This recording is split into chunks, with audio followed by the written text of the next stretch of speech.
Yesterday, the world was ablaze with conversation and excitement, shout out to the squatties, with Meghan's announcement of As Ever.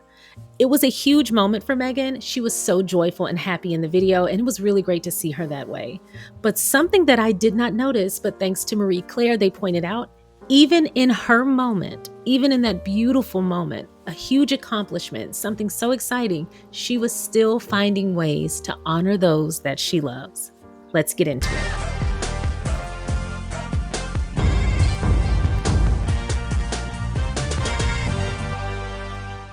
Thank you for clicking on my video, and if you're returning, welcome back to my channel. Today, I'm so excited to talk about an article in Marie Claire that discusses how Meghan continues to show up for her friends and loved ones. I thought this was such a sweet tribute, and I'm so excited to talk about it and give my thoughts. But before I do, if you haven't already, please don't forget to go ahead and like this video by hitting the thumbs up. Please don't forget to subscribe and feel free to share so that more people can find us. Now, yesterday I did talk about someone reaching out asking if they had to pay to subscribe. And I said, no, it's free to subscribe, like, share, comment, etc. on YouTube. But someone sent me an email basically saying on other platforms, you do have to pay to subscribe or follow. And I wasn't aware of that. Unless you're getting a membership, it's free on YouTube. And so I'm speaking specifically of YouTube. I'm also not on any other platform other than Patreon, which is behind a paywall, but those videos don't appear here. So when I'm speaking of subscribe, like, share, comment, that is for YouTube and YouTube only, and it is free. So enjoy. Now let's get to the article. Once again, this article is in Marie Claire and it's titled, Meghan, the Duchess of Sussex, paid tribute to her friend's late son and his twin with a touching new heart necklace. She wore the gorgeous red pendant in the announcement video for her new brand, As Ever. This was written by Kristen Contino. Meghan, the Duchess of Sussex, honored someone close to her heart in the video announcing her reimagined new brand, As Ever, on Monday, February 17th. The Duchess of Sussex surprised fans by announcing she changed gears with her new business, originally named American Riviera Orchard, by going with the updated name of As Ever. In an Instagram reel detailing why she pivoted to the name, the Duchess wore a crisp white linen button-down with jeans, but what many might not have noticed was her gleaming red heart necklace. I actually noticed the necklace, but I didn't know it had any significant meaning to her.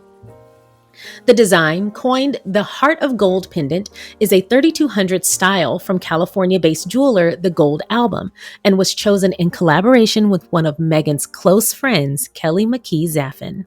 In 2022, Zajfen's 9-year-old son George died suddenly, and his twin sister Lily receives treatment for a heart condition at Children's Hospital Los Angeles, which receives 15% of sales from the necklace. Wow! The bespoke red enamel design is surrounded by a diamond border and can be engraved with gold letters or numbers. It's unclear if Meghan's has a personalization, but Zajfen's reads G and L for her 2 children. Gwyneth Paltrow has also worn the charity-focused design in an Instagram post, calling it special. Wow. And so this is Meghan wearing the necklace. First of all, it's a beautiful necklace, but I love that sentiment. I love that also, even in her moment, like this was a big moment for her, she's still considering others. The Duchess and Prince Harry have supported Zajfen in the past, with the couple joining Zajfen and her family for a charity tennis tournament to honor George on Harry's 40th birthday in September of 2024, and Meghan later attending the 2024 CHLA gala with her friend. The Duchess has also posed with Zajfen for social media posts to promote shirts for her friend's organization, Alliance of Moms. The necklace is also tied into As Ever, a brand that Duchess wrote was something, quote, I created and have poured my heart into. Well, that's pretty apt. She explained that the phrase As Ever meant as it's always been, and that her new chapter is an extension of what has always been important to her, things like food, gardening, entertaining, thoughtful living, and finding joy in the everyday. I find that to be quite accurate, as a matter of fact. You can definitely see the joy on her face. This video was radiant. She was emanating happiness and peace and joy. It was one of my favorite pieces of content or media that featured Meghan. I mean, it might be my favorite of all time, alongside the wedding, but she just seemed so happy and so peaceful. And boy, I wish everybody could have a moment to experience that, because that just seemed like pure peace and pure joy. And I'm not surprised by having this huge moment for herself, for her brand, being able to be near the launch. And then also you have the show coming up. There's just so much good that's happening around the Sussexes. And we just got off the heels of Invictus. Like, they are surrounded by progress, positivity, upward mobility. There's just so much progress and productivity being had and being made. They just seem like they're on a winning streak. Everything's coming up them. And I love that. I absolutely love that. But in the midst of all that, they're still not centering themselves, which makes it that much sweeter to support them. I just genuinely feel like they're like Disney characters. Like, why are you so sweet?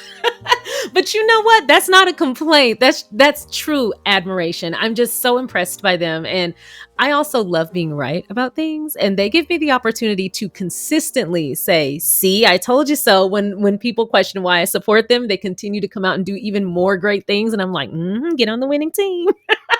So thank y'all for giving me a gotcha moment. But anyway, I thought this was very sweet. I wish I could afford this necklace. I cannot afford this, but I could afford the t-shirts, which I did buy one. But this is a beautiful necklace, and I really appreciate Meghan not only highlighting it, but it seems like she probably just wears this in general. But I love that she included it in this video. She probably knew that this would be a huge moment. I mean, she had to know. She knows the squaddies are going to be out here circulating everything she says, especially a video with her talking directly to us. Oh, she already knows. And so she used that moment to still highlight something that was important to her and her loved ones. Just beauty all around. Y'all let me know your thoughts in the comment section below. And thanks Marie Claire for pointing this out, because it's not something that I noticed, but I really appreciate, especially Kristen Contino. I've read a number of her articles. She's usually very on point. I appreciate when they catch things that I don't, because obviously I don't know everything. So I like being in the know in this way. Thanks Kristen Contino for pointing this out and sharing it with all of us. But get this. This isn't the first time Meghan has recently shown love and support for someone that she cares about through her clothes or jewelry. This is actually something she has been doing for years. And if you blink, you might miss it, which is why I'm really glad that people like Kristen Contino and Vogue, etc., they catch it when I don't. However, Vogue also noticed that while she was at Invictus, she paid tribute to someone else that she loves. Of course, we know Meghan is definitely a Vogue darling, so of course they have an article about her. The title of this article is The Deeper Meaning Behind Meghan Markle's New Signet Ring by Rebecca Cope. She looks really pretty here. When it comes to her jewelry collection, the Duchess of Sussex is known for treasuring deeply personal pieces. From the Cartier Tank Francais watch, once owned by her late mother-in-law, Princess Diana, to the H necklace she was photographed wearing in the very early days of her relationship with Prince Harry, she's always chosen pieces that are quite literally close to her heart. It's no surprise then that whenever Meghan debuts a new piece of jewelry, eagle-eyed royal watchers race to decipher its meaning. The latest, while out and about supporting her husband at the Invictus Games in Vancouver and Whistler last week, she was spotted wearing a new signet ring on her right pinky finger. Historically, signet rings have long been associated with the upper classes and aristocracy, and royalty in particular, typically passed from generation to generation. It was a major part of Leo Woodall's wardrobe when he played posh boy Dexter Mayhew in last year's Netflix hit One Day. And it's not even Meghan's first pinky ring. She previously wore Missoma's open heart design on the same finger. By wearing a signet, she's placing herself within the long line of royal women who have worn them before her. Quote, there is a long history of small, beautiful, and often personal rings being made for monarchs centuries ago. Richard III, Henry VIII, Mary I, and Elizabeth I all had them, explains royal historian Gareth Russell. More recently, the signet ring was first popularized for royal women by Diana, Princess of Wales, in the 1980s, a trend that has continued with the current Princess of Wales and the Duchess of Edinburgh. Yet perhaps the most interesting element of this new addition to Meghan's jewelry box is that it's been engraved with her and Harry's royal cipher. That's adorable. Featuring a cursive HM with a coronet above it, the couple's royal monogram was designed following their marriage in 2018 and is used on all of their official correspondence. Her decision to wear it prominently could be interpreted as Meghan's way of signaling that she is still a member of the royal family, and proudly so. Well, it does represent her union with her husband, so regardless if it's, quote, royal or not, I mean, it's part of who they are as a couple. It's part of their story as a couple. It's a representation of them. So regardless of the message behind it, I think it's just a way to honor their amazing bond and all that has come from that, which is a lot of positivity. Or as a not so subtle way of telling naysayers like those commentators who insisted that she and Harry shouldn't use their royal titles post-Megxit, that she doesn't care what they think. I don't know that Meghan does anything with those people in mind. I don't think that's the case. I think it's just more of a way to honor all the amazing things that have come from their bond. Meghan is not the only one in the extended royal family to wear her regal status proudly on her pinky finger. The Middleton family also wears signet rings bearing their official coat of arms, something that was given to them as a wedding present by the late Queen Elizabeth II upon Kate's marriage to Prince William in 2011. The Duchess's choice of designer The Duchess's choice of designer can surely be no coincidence either, with the ring thought to have been made by royal warrant-holding British jewelers, Bentley and Skinner. A Bentley & Skinner gold signet ring is a timeless symbol of heritage, British craftsmanship, and personal identity, shares Ilias Kapsalis, manager of the brand. With its rich history and bespoke engraving options, our reassuringly solid signet ring becomes an intimate heirloom passed down through generations. Now, I have no idea why that sentence nearly took me out, but we just gonna keep on pushing. According to the brand's website, the gold signet ring is heavier than most and is individually die-stamped and forged before being hand-finished in Mayfair with the Bentley & Skinner sponsor mark. All of the jewelry's rings come with a wax impression of the engraving too, making it easy for it to be recreated later on if necessary. Ooh, that's cool. Meghan is part of a growing number of women, and in particular famous American women, who have been adopting the fusty old signet ring as part of their sartorial oeuvre and making their own. Okay, I just beat that word up. We just gonna keep it pushing. The most notable example is Taylor Swift, who was gifted a bespoke pinky ring by her best friend Gigi Hadid last year. It featured nods to her cats and her boyfriend Travis Kelce. Other A-list signet ring wearers include Kendall Jenner, who was also gifted one by Hadid and Rihanna. Quote, I think people are drawn to the rich heritage of signet rings, but they don't want them to feel too conventional or old-fashioned anymore, says Cece Fane Hughes, the jeweler who designed Swift's ring. There's something incredibly romantic about their history, from family crests to sealing letters, and I wanted to honor that tradition while bringing it into the modern day. With engraving and enamel, we can weave so much more detail into each piece, making them deeply personal and full of meaning. There's been a shift towards signets that feel playful, modern, and uniquely personal, whether through vibrant enamel, unexpected motifs, or secret engravings. Jewelry designer Laura Vann, who created her first signet ring in honor of her daughter Marlo, agrees. Quote, their popularity comes from their timeless appeal, significance as heirlooms, and their casual vibe, she says. Their engravable nature makes them even more meaningful. People love the idea of wearing something unique to them and having a piece that symbolizes something they hold dear. I completely agree. Now, I actually have never had a signet ring, but hearing how it has so much history, so much meaning, and I didn't even know they were that popular, I'm really curious about one. I might look into one. I don't have any kind of crest or anything, but I mean, I could put my face on it. Maybe my dog's initials. I don't know. Do y'all have a signet ring? Y'all let me know. Did your family pass down any kind of signet ring or anything like that? Now, I will say, as far as like jewelry heirlooms go, I have my grandmother's gold locket, and I have it behind a glass case. It's in a display behind a glass case, and I have it cleaned once a year. I wear it to weddings and funerals within that side of my family. So it's a way for me to bring her with me. And recently, when my grandfather passed, which was her husband, I had the pictures changed inside the locket. She had a picture of my dad in the locket, and I never changed it. But when my grandfather passed, I actually put a picture of both my grandparents in the locket. And so now that's in there with them. And so whenever we have weddings or funerals or anything significant like that, where I think they might want to have their energy there, I wear it. And it's just a way for me to connect them to the modern day. And I feel like that's my favorite thing that's ever been passed down to me. My other grandfather, he was a Vietnam War vet. And part of his tank was a picture of him with his tank, and part of his tank, like one of the pieces that fell off, that's been passed down, that's been kept, because he blew up on the tank in Vietnam. Here's the crazy part. He blew up in the tank in Vietnam. He survived. When he came back, he ended up working for this company called Red River that like repairs and builds tanks for the US Army. And so completely at random, He ended up working on a tank and it looked familiar. It was the same tank that he had blown up on years before.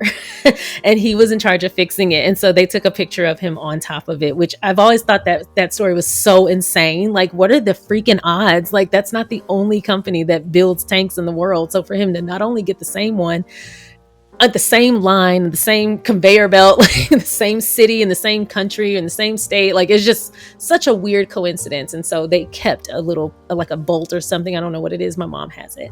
But anyway, those are the kinds of things that we pass down that just kind of hold a memory or some sort of significance. But I do think honoring your lineage, especially if like you know your family tree and how far it goes back, and if you know your lineage, which is a blessing, I think something like a signet ring or something like that kind of carries a little weight. I think that's a good idea, especially if your family has a crest. I know a couple of families who have a crest. My family doesn't have a crest, but I know a couple of families who have a crest, and I've always just thought that was so cool. Like, for non-royal people, where do you get a crest from? I've never asked either. I've always just been impressed. I had a friend of mine years ago when I was in elementary school. I went to her house for a sleepover, and her family's crest was engraved in the ground in their foyer when you first walked in. So you had to see it as soon as you walked in, and they had a light right above it. It was the coolest thing I've ever seen in a home. It was just such a cool feature. Now, I don't know about the resale value of that, but it's cool. But where would you even get a crest for your family? Is that something that has to be given to you or bestowed upon you from someone like a royal, or is that something you can just go acquire? I'm going to do some research because that sounds cool. Anyway, do you guys have a signet ring or anything of that nature kind of in your family? And if not, do you have any heirlooms that are particularly cool or meaningful to you that have been passed down in your family, or anything that you have acquired that will continue to be passed down outside of like generational wealth or something like that? Let me know in the comment section below. I'd love to hear more about you guys' heirlooms and, family things that have been passed down. Anyway, I think this is a really sweet way for Meghan to honor her Sussex family, like her, Harry, their children. I definitely think it's more geared towards that. I don't find Meghan to be someone who leans into petty things like, oh, I'm sending a message that they can't, blah, blah, blah. I mean, she just kind of gives me the energy of someone who's just going to pick up a pen and paper and write them a letter, as we've known her to do about whatever it is, and clear things up. She doesn't give me the energy of someone who's like, always trying to send a message to hit back. As a matter of fact, we've never observed her hitting back, despite people always sending daggers their way.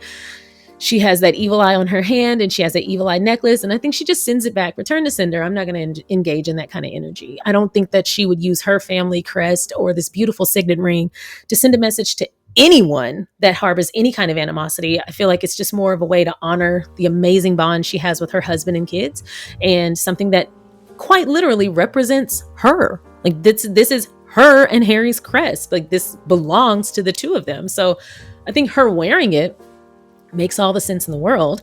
I also think her wearing it doesn't signify that doesn't imply that she's sending a message to anyone else, especially someone else who isn't a fan of hers or a supporter of hers. I think we can rest assured, especially at this point, so much time has passed. We have mountains of evidence that show us that Meghan doesn't really operate from that type of space, like where she's trying to prove anything to anyone, or especially now, or trying to hit back. We've never observed her being petty. And I think enough time has passed that we can kind of hang it up on that. We can assume that's just not who she is, and that's just not something she's going to do. But I am very impressed with the way she holds her head up high and the way she operates with dignity, despite stuff like that. I mean, I can't imagine the level of patience that you would have to not respond to really annoying things like this. But like I said yesterday, I just think there's an understanding now that she is operating on a whole different frequency. She has reached a new frequency of just peace, joy, happiness. And like I said, she has claimed that and is holding on to it. I mean, when you're holding on to joy with both hands, you don't have room to pick up anything else. So good for her. I think this is a beautiful ring. First of all, it looks great with this outfit. So I want to actually talk about it because this is a very vintage and very posh outfit, particularly this amazing blazer. It makes sense that she would wear this ring, something that's a little bit more vintage, especially with these earrings, this hairstyle, all of this look. It very much is giving Ralph Lauren, right? Like, it's very much giving like posh, aristocratic, royal, very vintage, still very nice and modern. And I also love that she paired the blue with the brown. I just thought that was such a cool touch. Very, very vintage, but so very modern. And one thing that I like about Meghan is that this jacket is pretty formal, right? Like it's pretty formal. I think this is a velvet collar, which, ma'am, please don't slay too hard. Like, ma'am, she came to slay. I'm not even kidding. Like, this is beautiful. This is an amazingly crafted blazer. This is gorgeous. Anyway, I haven't gotten a good look at this up until now. But anyway, this is a very high-end, kind of high-quality blazer. This is kind of formal. The way that she brings it back down to more of a not so formal, more of a casual look is by using this beautiful blue sweater, and it looks like these are denim jeans. So it's like a nice combo. It's like, yes, I'm dressed up, but I'm still comfortable, still casual, very nice and posh. I remember someone described Meghan's style as polished, laid back yet polished, and I think that's the most apt description of her style and fashion. And I also think a low bun or low ponytail is very much posh. It kind of reminds me of like people who are into who are part of equestrian, like they ride horses and things like that. It kind of reminds me of how they dress, which again is kind of like a more vintage sport more vintage activity steeped with a lot of tradition. I just think that whole look, I think she just nailed it, and she's definitely giving like royal, casual royal. But I mean, why not? She is royal. She probably can't help it at this point, but she looks fantastic. And I love the signet ring. I hadn't noticed it right out the gate. So I'm glad that Vogue took the time to like point it out and talk about the significance of it, because I wouldn't have known anyway. But I really love this. And now I'm going to be looking for more of these. I didn't realize that they were kind of becoming more popular. So I'm going to be keeping my eye out and keeping my ear to the ground. Do you guys have a signet ring? Y'all let me know. I just wanted to take a super short break to say, if you have not already, please don't forget to go ahead and like this video, subscribe to the channel, and if you are interested, feel free to participate in the live chat going on now, or feel free to leave a comment if you do not wish to engage in the live chat. Once again, I know I do this all the time. I'm enjoying a channel, I'm enjoying the video, I'm just having a great time, and I completely forget to hit subscribe. So please don't forget to hit subscribe.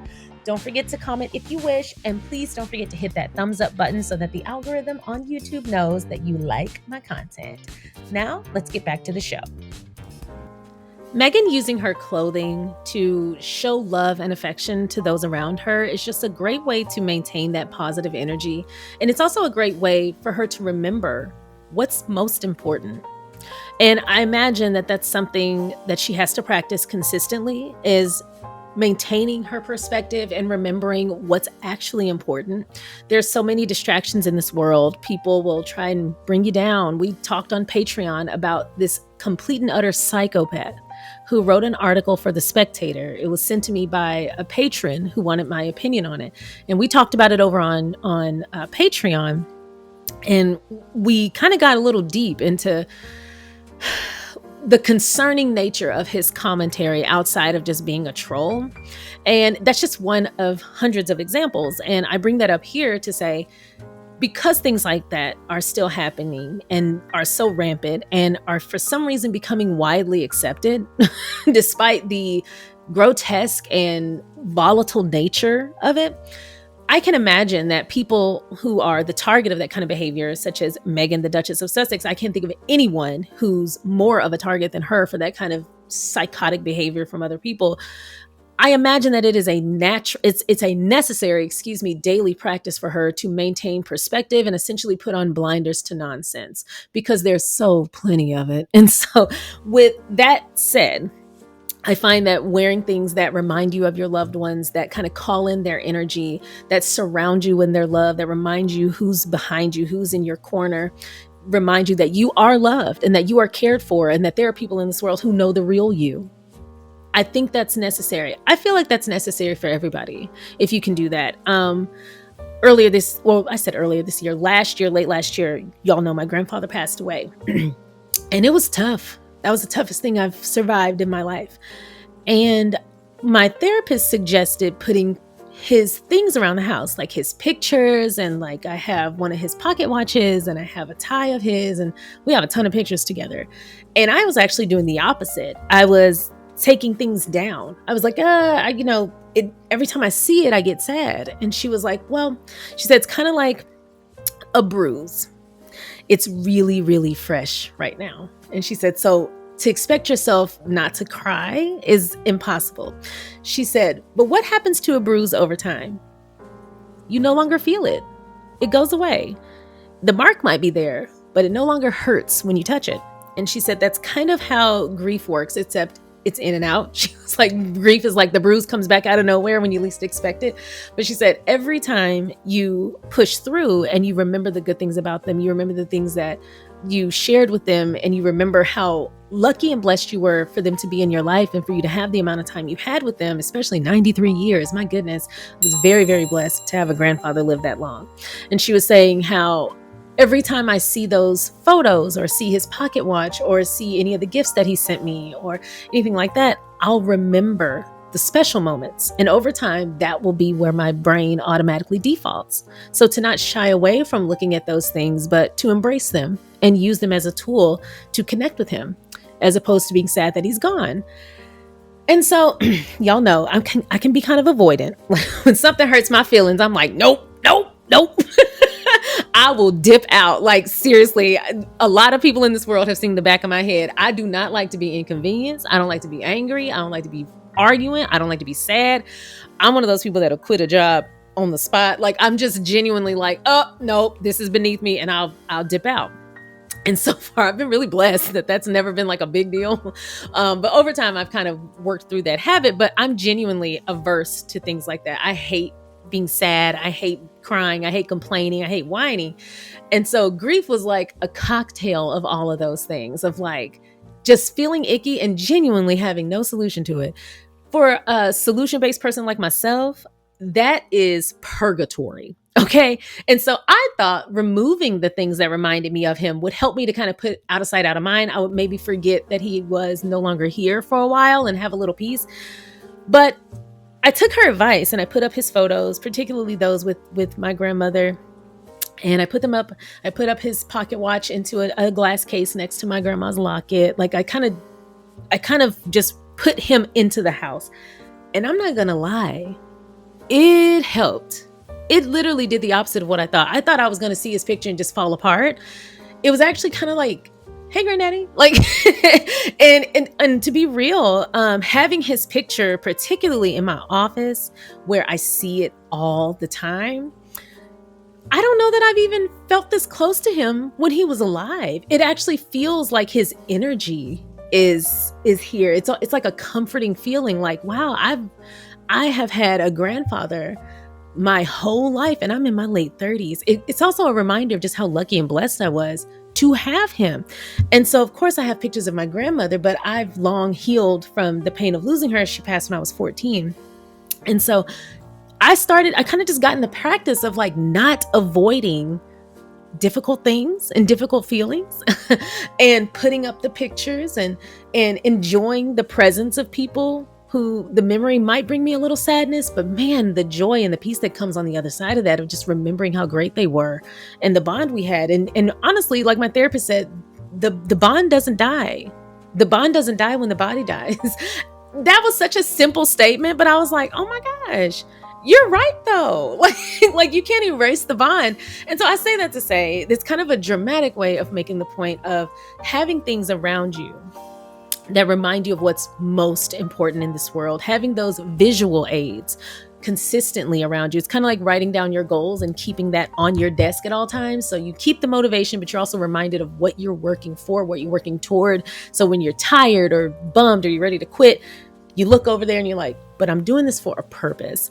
And I'm not just talking about deceased relatives. Like, for example, my niece is about to be 18 in a couple of months. She's graduating high school. She's gotten into college.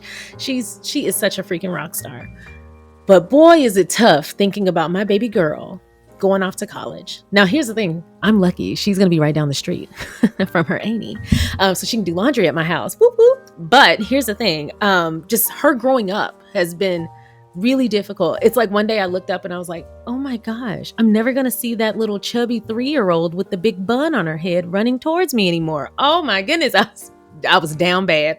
It happens every year on her birthday. But anyway, I went ahead and put like pictures of her all around my house too, pictures of my whole family, honestly, but particularly those who I have a really strong bond with. And I swear it's like it brought this house alive. It's like it brought it alive. Like it just feels like there's so much more positive energy. It's not cold. I can be kind of minimalistic in my decor. It's not cold and sterile. It's like family. It's kind of got that energy of, when you go home to your mom's house after you've been away for a while, or go to your grandparents' house and it's just like nothing's changed. You can kind of dive on the couch and everything's going to be all right. Especially if they're cooking in the kitchen, you can smell it.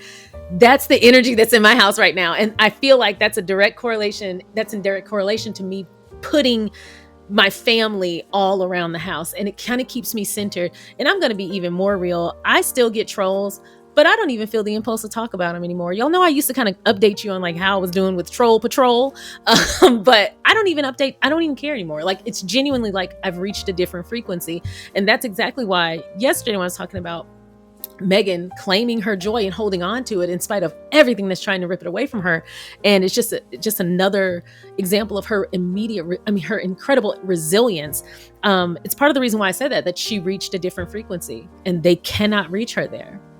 It's true. You have to be on a whole different frequency. You have to be on a whole different energetic plane. Your vibration is so high that their little menial things, they don't touch you. You have so much more to live for. You have so much more to engage in. You are meant for so much more. Your purpose is so much more important. You have something to do while you're here, and they can't distract you from it. And I feel like by reminding yourself of what's important, who's important, it just makes those people that much further away from you. The bad people that much further away from you. It just makes nonsense that much further away from you. It can't get through all of the good with their bad. And so anyway, I said all that to say, I love the fact that Meghan is very creative. I mean, basically I talked about bringing pictures and actual like items and memorabilia into my home, but think about the significance of wearing your love for someone on your body and carrying them with you throughout your day, with jewelry or with a sweatshirt or with a ring or with a bracelet. Like it's just a way to have them with you, have them literally close to you. Also that necklace, the fact that it's a heart necklace, how beautiful is that? It's just so layered, so many layers of meaning and purpose with that necklace. I think it's so beautiful. So anyway, that's my long-winded way of saying, I think it's a good idea to keep those that are close to you and that matter to you and that you have strong positive bonds with. I think it's great to have them represented in different spaces in your life to definitely remind you, not just Meghan, but everybody, to remind you of what's most important. And don't sweat the small stuff. And honestly, where attention goes, energy flows. So if you're always paying attention to the things that are most important, the people that are most important, your actual purpose, you don't even have the time. You don't have the time to lend your energy to nonsense. Good for her. Anyway, those are my thoughts. I hope you guys enjoyed this video. It's a short and sweet one. Let me know your thoughts in the comment section below. And please don't forget to, if you want to answer my questions, I'm so excited to hear what you guys say. Do you have any heirlooms that are passed down in your family? And do you have a signet ring? And then my last question, does your family have a crest? And if so, where did they get it? I'm so freaking curious. Like that is the coolest thing. Can Americans have a crest? Because we don't have any royalty over here. Can we have, I don't know. Y'all let me know in the comment section below. Thank y'all so much for watching. I hope you enjoyed today's video. If you haven't already, please don't forget to go ahead and like this video, subscribe to the channel, and please don't forget to share so that more people can find us. Once again, thanks for watching and supporting the channel, and I'll see y'all next time. Bye.